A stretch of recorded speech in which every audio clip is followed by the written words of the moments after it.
కొన్నిసార్లు మనకు ఒక తామర పువ్వు కనబడతా ఉంటుంది. కొన్ని ప్రాంతాలకు ప్రయాణం చేస్తున్నప్పుడు మురికి కాలువ, బురద కాలువ, కొన్నిసార్లు దానిలోంచి దుర్వాసన కూడా వస్తూ ఉంటుంది. దాని మీద చాలా పురుగులు కనబడతా ఉంటాయి. కానీ ఆ బురద మధ్యలో ఒక లోటస్ మనకి చక్కగా బ్లాజమ్ అయి ఉంటుంది.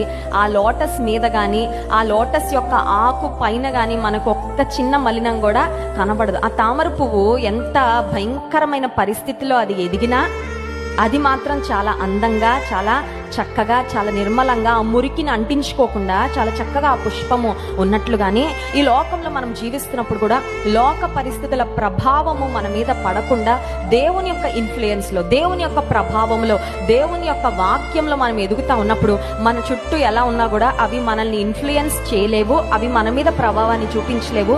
ఇంకొకటి ఏంటంటే, మనమున్న ప్రాంతాన్ని, మనమున్న స్థలాన్ని, మనమున్న ప్రదేశాన్ని మనము దేవుని కొరకు ఇన్ఫ్లుయెన్స్ చేసేటట్లుగా దేవుడు మనల్ని నిలబెడతాడు.